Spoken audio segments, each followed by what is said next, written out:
Most people don't realize how much of their personal information is being bought and sold every day. Data brokers are making millions pulling details about you from public records and the internet, then packaging and selling it, usually without your consent. That's how your information lands in the hands of scammers, spammers, even stalkers. It's why you get endless robocalls and why ads seem to follow you everywhere. That's where Aura comes in. Aura actively removes your data from broker sites and keeps it off. They also instantly alert you if your information shows up in a breach or on the dark web. But Aura goes beyond data protection. With one app, you get a VPN, antivirus, password manager, spam call protection, dark web monitoring, and even up to $5 million in identity theft insurance, all backed by 24/7 US-based fraud support.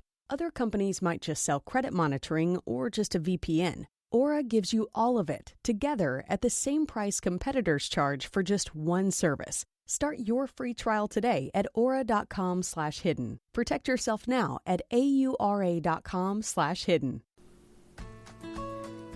Hi there, and thank you for joining us on the Overcomers Overcoming podcast.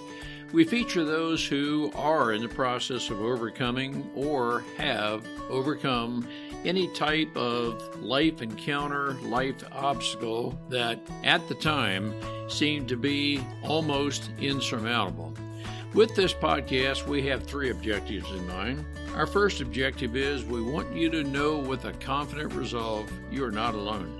We want to work with you. We want you to know there are others who are working with you, who want to help you through whatever you are encountering, and together we will get through whatever you're experiencing. Our second objective is there are multiple options for any life encounter you are facing. We want to help you develop a resolve that there are various options and solutions to any life dilemma. Our third objective is to help you with critical thinking skills. If you're encountering something that was possibly a decision you made sometime in the past, and if you had the opportunity for a life redo, you would make a different decision. We want to help you with those critical thinking skills that can help you make an informed decision and not encounter what you're going through at the moment. We are the Cooper Culture, a veteran-owned business. We work with business personnel and families to develop and sustain connected relationship cultures within their families and organizations. That type organization is one where people feel wanted, appreciated, and genuinely a part of that organization. I'm with my wife and business partner, Marty, who is helping me facilitate this podcast. Today we feature John Beyer, who chronicles his early life in alcohol addiction, but his entrepreneurial spirit that through several decades of being in a family of alcoholics, he became an alcoholic, but his tenacity, resilience as an entrepreneur, he's always thinking ahead of, but he had to work through his personal alcoholism to become a very successful business person in the moving and storage business. He chronicles his life in a book that's called Live a Little Better, and he has a great story of resilience, overcoming. Marty, what are some takeaways our listeners can gain from John? As you listen to John today, you think back, he was born with a personality, and it shows through. So this personality to me helped him overcome, go to AA, commit to that, and through what it takes to overcome alcohol and your past. John also said in this podcast, you never know what crises will teach you. So we learn from whatever we have to go through, and we persevere through it. Could see that in John. As with John, adversity can be a learning experience or opportunity. It's a matter of what we make of it. Let's listen and learn together. John has a great story.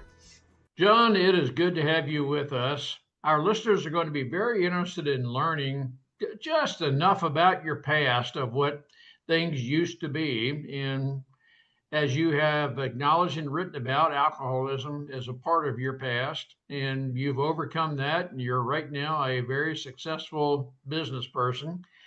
But our listeners are going to be very interested in knowing just enough about the past of maybe how the alcoholism occurred, but then more importantly, how did you overcome that to become the successful person you are? John, welcome aboard. Great to have you with us. Good morning. How are you? Thank you. We're doing great. John, can you give our listeners, I called it maybe a 30,000 foot summary of Sure. what the past was and maybe why that past occurred? Sure. My parents, my dad was a very successful businessman who unfortunately drank it all away. And my mom became an alcoholic as well. And we had a fall from grace. They had a few bucks and were doing very well at one time. And we wound up moving into Lefrak City. That's how the book begins. I moved in there right after my 8th birthday. When I was 8 years old. My parents had gotten separated as a matter of course, because that's what happens in alcoholic families. Everything dissolves. And overnight we were broke. And there were eviction notices and child protective services coming to the house. They were afraid I was being abused. I was never abused. I was neglected. There were fights. There were all kinds of insanity. I have two older sisters. They remember differently than me and in different ways. It's very interesting dynamic there with that. And it was really very tough. I mean, waking up every day and looking, your first thing you're doing is looking to see if they put another eviction notice on your door.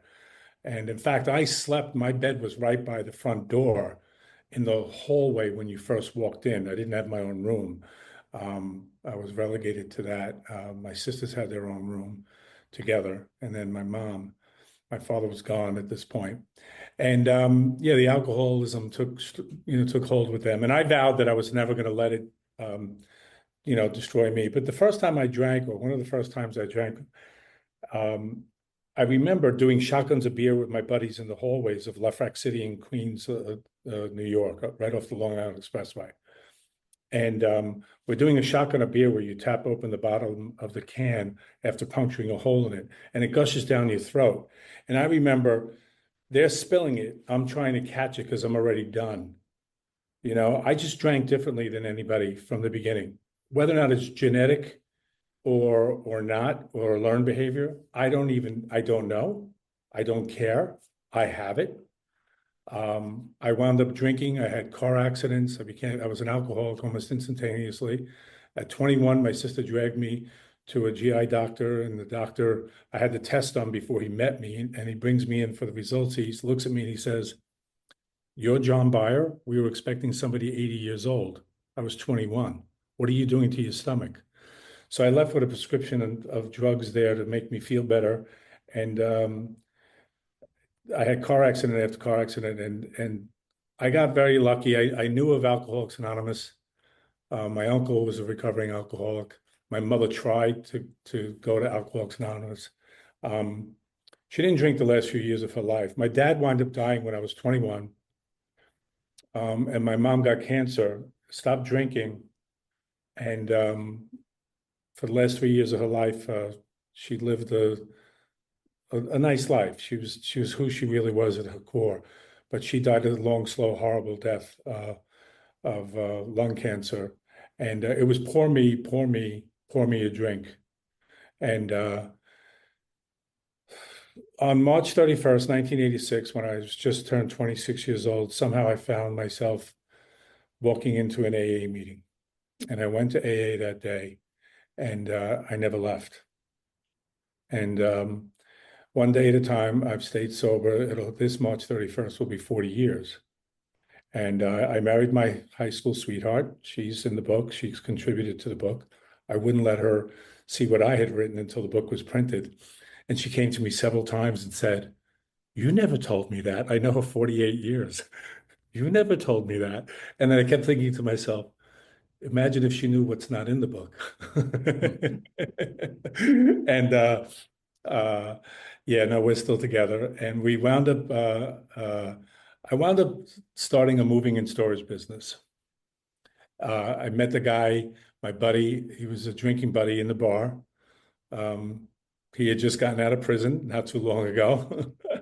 um, Nothing terribly he did. He stole some credit cards from the mail system, so it was a federal thing, and he did some time over it. And unfortunately, he went to prison for a while, just got out, and he wanted to hustle and make money. So he put an ad in the local little newspaper, penny saver type ad, and he encouraged me to do the same thing. And I started Men on the Move 40 years ago.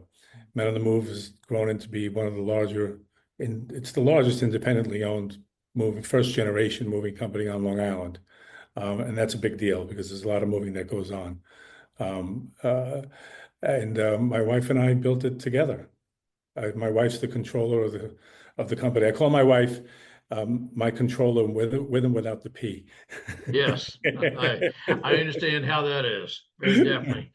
John, at the as you think back on an early age, not to dwell on it, but how old were you at the inception of the eviction notices, the first signs of alcoholism, and so forth? 8. I was 8 years old, Yeah. and although the alcoholism was even before that, it was when my parents were still together.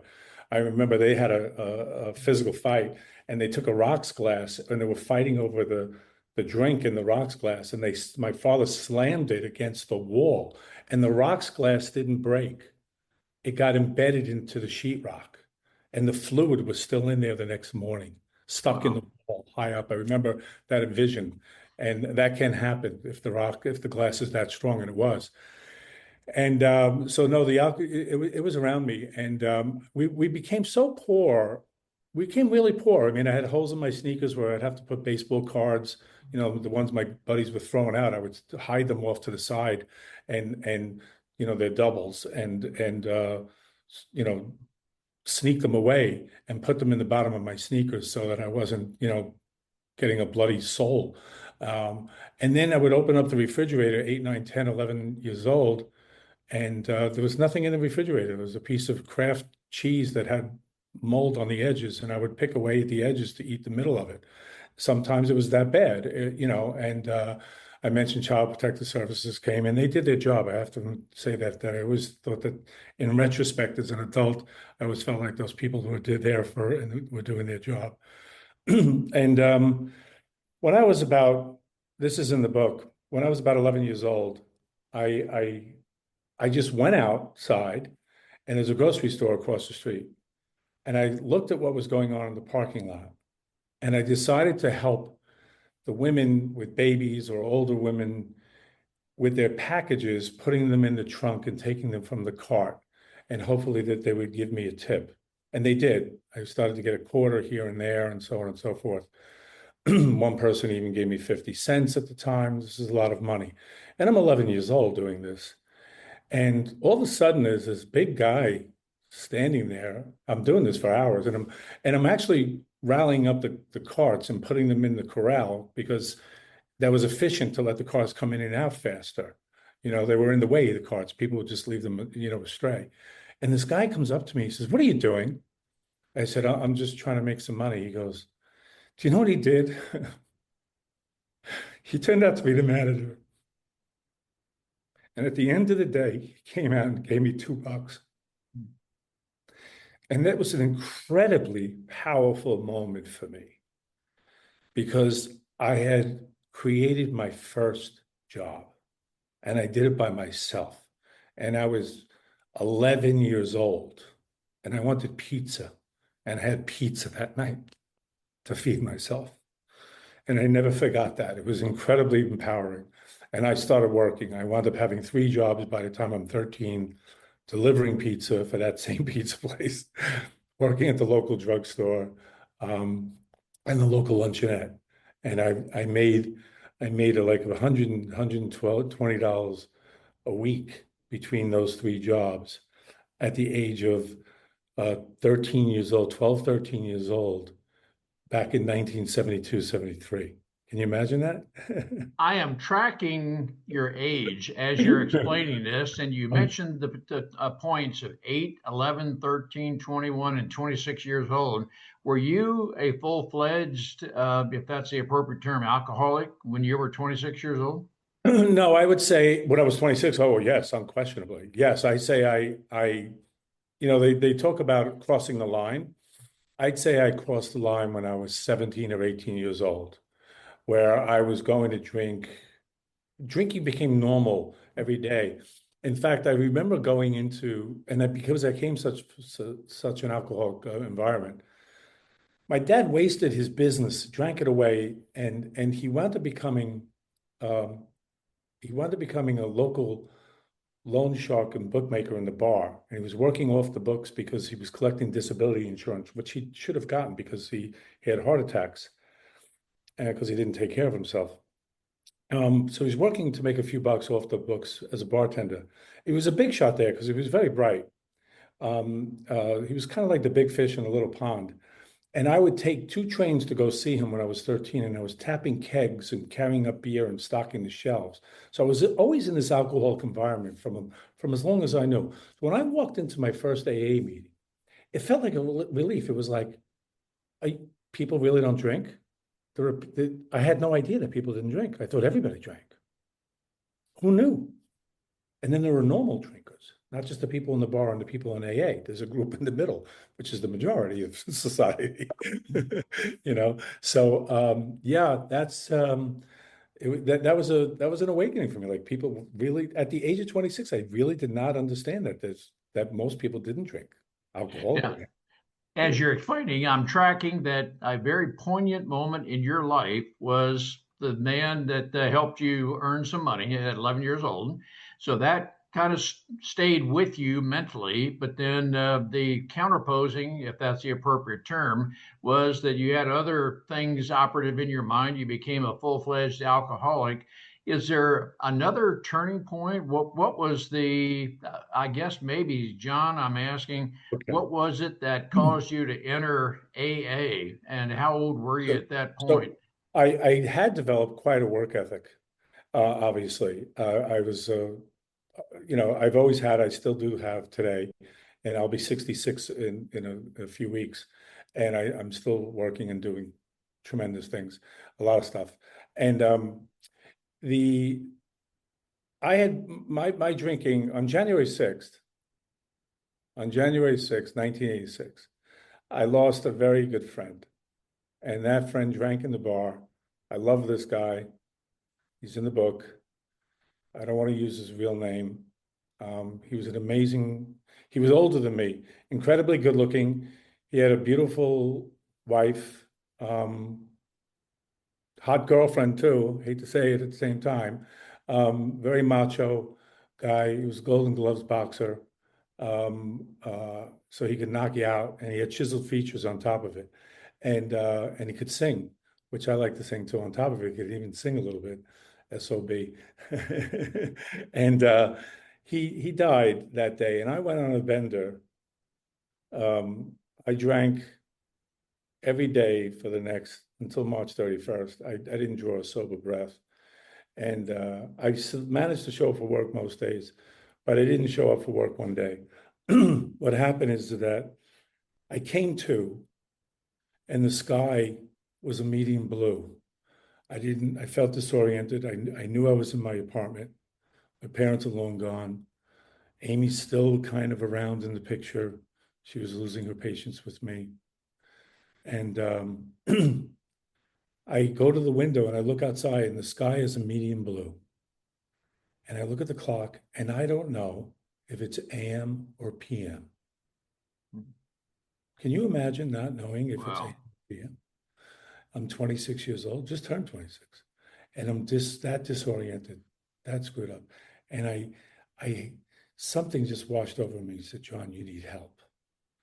And I knew of AA, and I called up and I said, I'm going to go to AA. I called up and found out where the AA meeting was.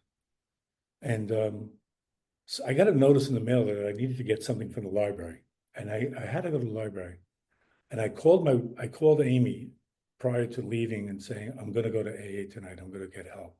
So I made that big commitment. I made that big commitment to go, that big statement. That's a big deal when you admit it to somebody else, you know.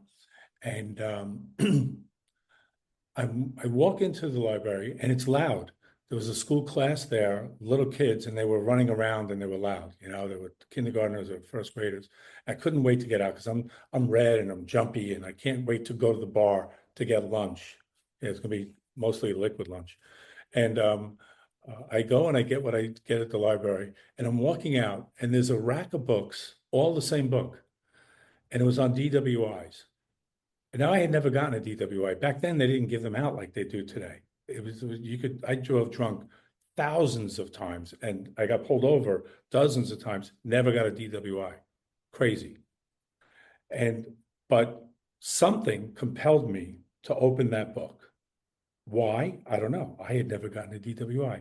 I inadvertently just walk over to the rack, pick up a book, 400-page book, paperback, open it up to the one page, this much ink on the page, that talked about how Alcoholics Anonymous was the most successful program known for the disease of alcoholism. I closed the book, put it back, and I made sure I went to my first meeting that night. I felt as if it was divine intervention, to tell you the truth, where God said, enough, this sick puppy's had enough. Let me give him a little nudge over here. And give me quite a nudge. And I'm not overly religious. I'm not religious at all.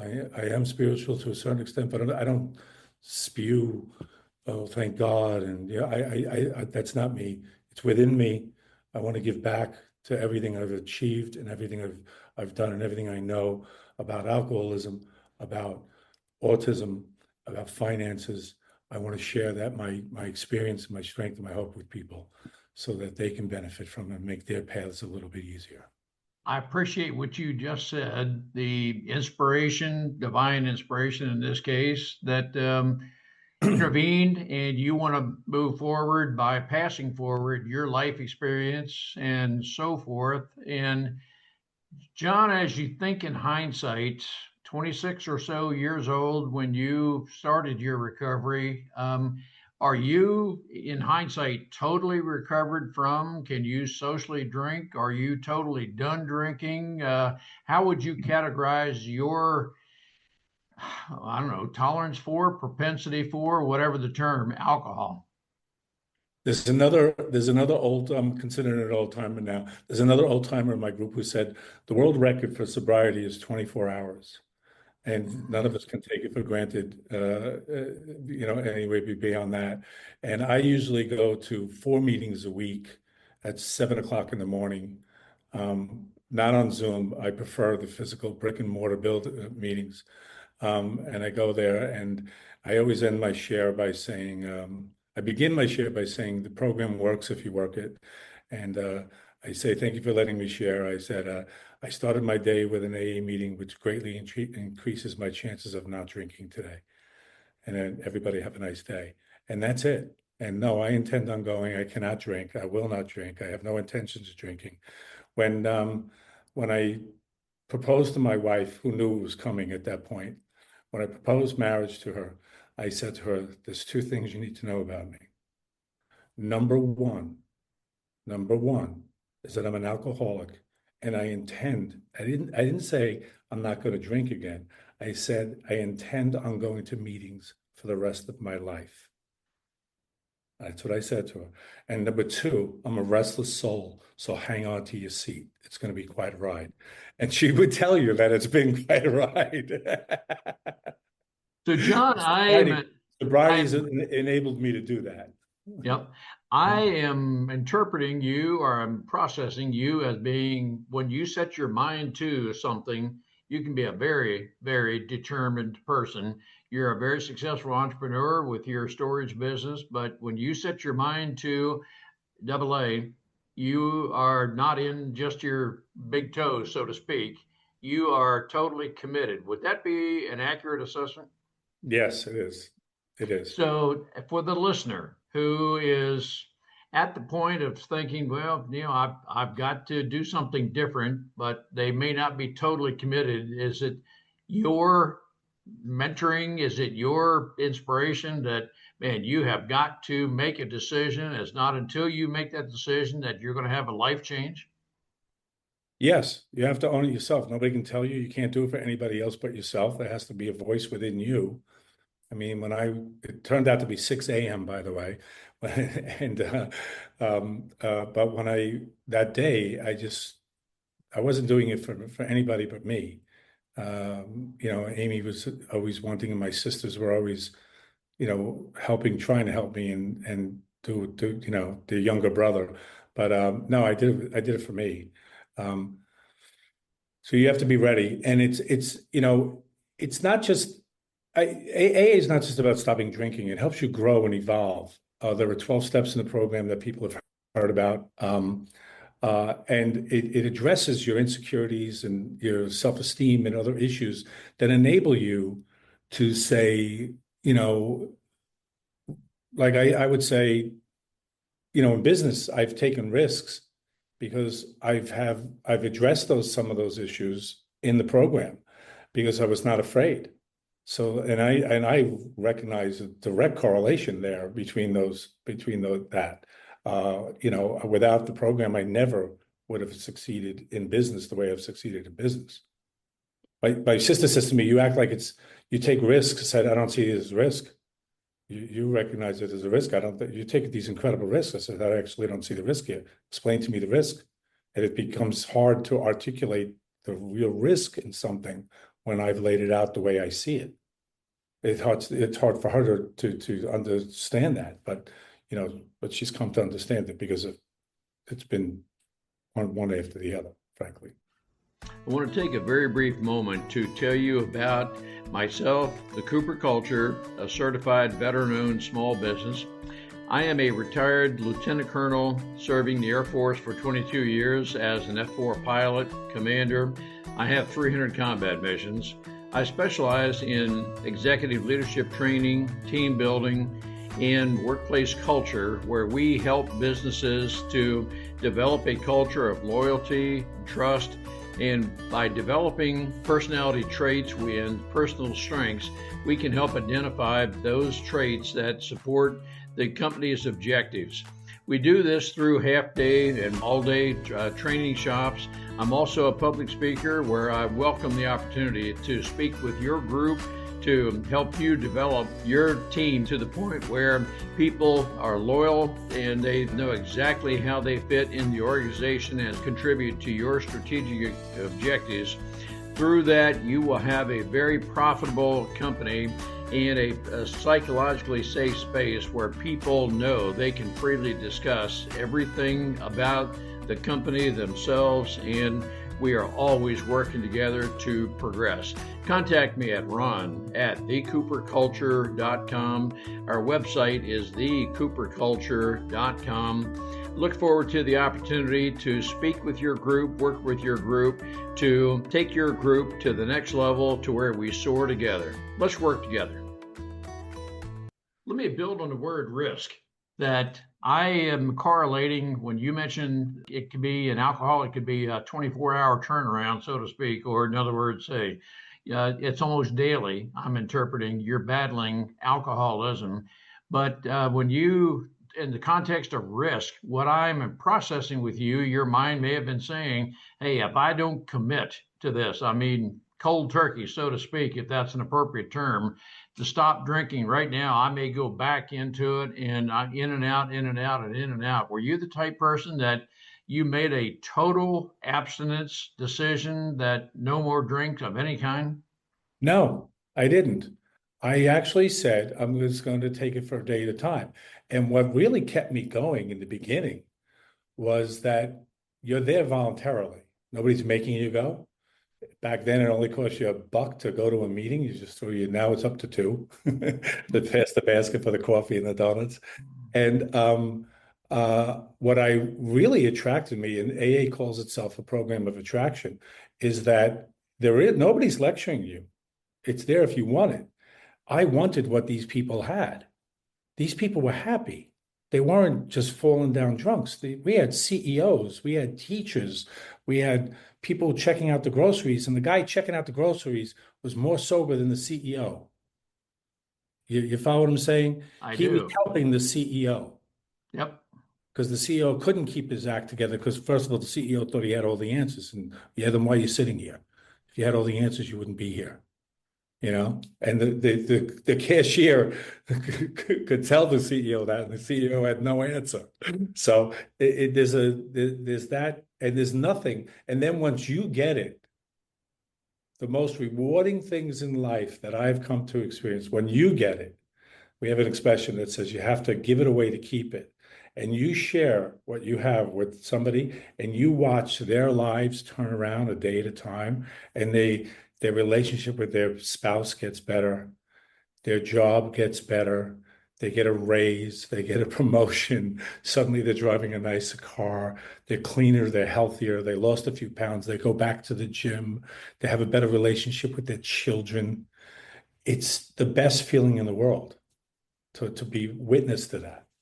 I'm processing what you're saying also, John, that there was a period in your life, who knows, the first 26, 30 years or so, that at least in comparison to who you are now, you were a loner, but then the AA was a team, to where it was through the team that you became the non-alcoholic. You've always been an entrepreneurial minded person, but am I processing what you're saying correctly? No, I had friends. I've always had friends. I have different groups of friends. I have my old childhood friends who I didn't drink too much with them. And then I did separate from them when I got sober. And then I have my high school friends, none of whom were alcoholics, although we went through the disco era. We all thought we were like John Travolta there, it was on my album. Sure. Yeah. And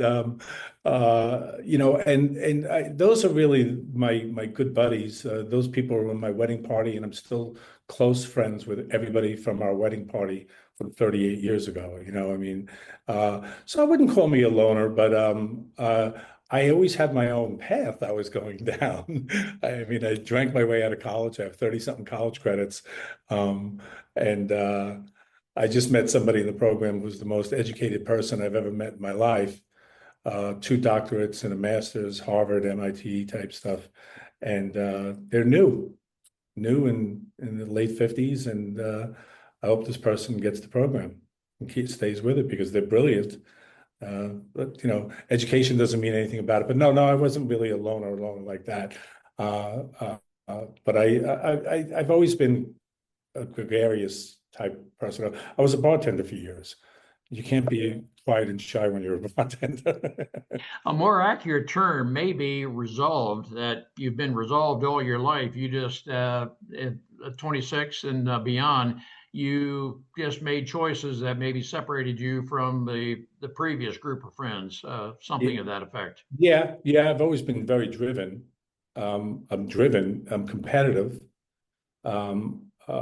I know at one point, I mean, at my moving company, in my early sobriety, it was all ego. I remember I'm sober a year or two, a few years, and I put my new logo on the truck as big as it could possibly fit on the truck. And oh yeah, it was also good for advertising. Yeah. Good. John, as I'm listening to your story, I think I just sense that you were born with a personality that is, just to come out. You have that within you. You've always had that within your soul. Yeah. No, I've always been. I used to sing. I sang in elementary school. I sang in middle school. I was supposed to skip eighth grade, and my parents were in terrible shape. You're 13 then, 12 then. I was telling you that my work history then, and they were really, really. There was incredible insanity then, and this is when my attitude changed. They said to me, John, you're not doing well in math. If you fail math, you may not skip. Well, I wound up failing math. There was nobody worrying about my homework or anything like that, or, studying for tests. So they call me and they say, John, you can't, you're not going to skip. You're going to have to do full eighth grade now. So therefore, let's set your schedule for next year. So they were keeping me in all the accelerated classes. And I said, why are you keeping me in accelerated classes if there's no value? There's no value because I was in those classes just in order to skip. If I'm not skipping, I want to take it easy. There was like a light switch that went off that day. And the counselor did his best to argue with me. And I won, but lost. The only one that I stayed in accelerated was English. And I'm glad I did that, thank God. And I couldn't wait. I hated going to those other classes. I got nothing from them. And then by the ninth grade, became a high school dropout for a while. So my attitude changed so dramatically. I mean, your body's changing, hormones, a girlfriend, it's all in the book. Talk about how I lost my virginity. My daughter read my book. And I called her up one day and said, you reading my book? She goes, yes, I just read about how my father lost his virginity. Lovely. My daughter's 35 now. So, but it was part of the book that was, it's in there for a reason. It frames the whole situation and stuff, the time. Yeah, I don't know. I'm very lucky to have found the program and become successful. I made most of my money in real estate and the recurring income from real estate. There's that book by Robert Kiyosaki called Rich Dad, Poor Dad. I read that book and I wound up, it's a very famous book. And I wound up it's a handbook on how to become wealthy if you want to become wealthy. That's how I look at it today. I recommend it to young entrepreneurs. But if you're drinking and getting high, you're not going to go anywhere.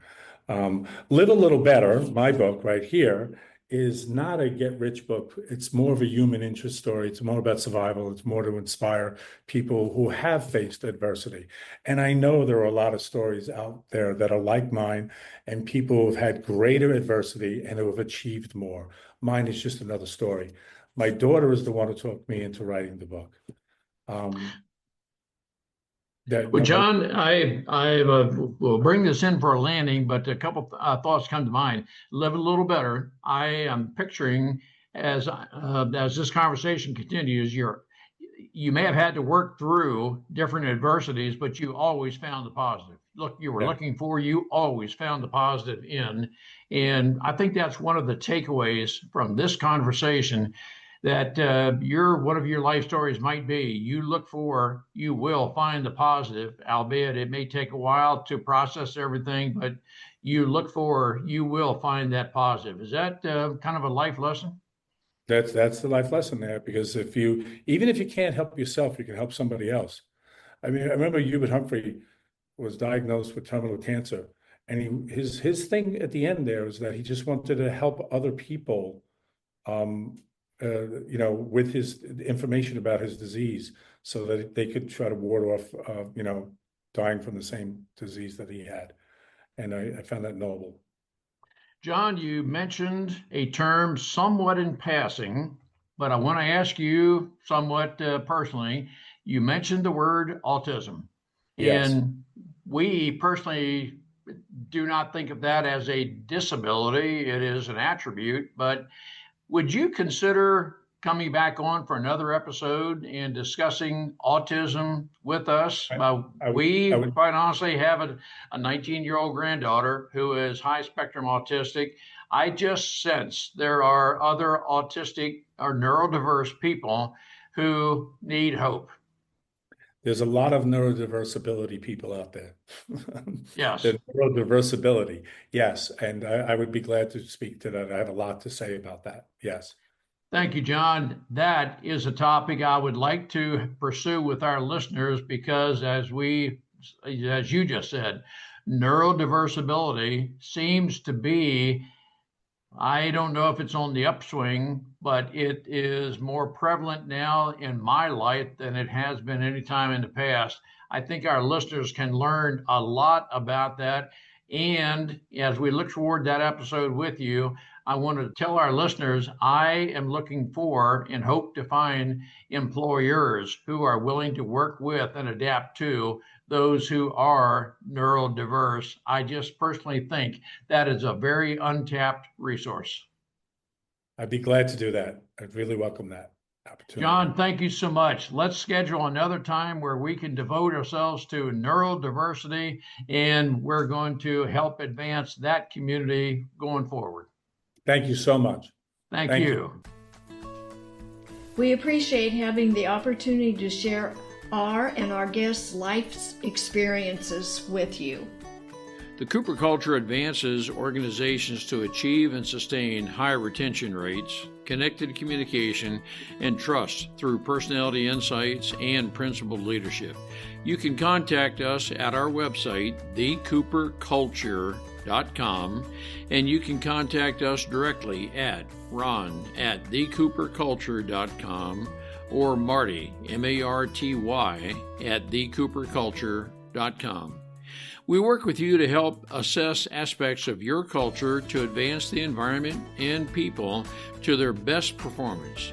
We do that through our staff of certified personal performance coaches, leadership trainers, keynote speakers, and DISC personality behavior experts.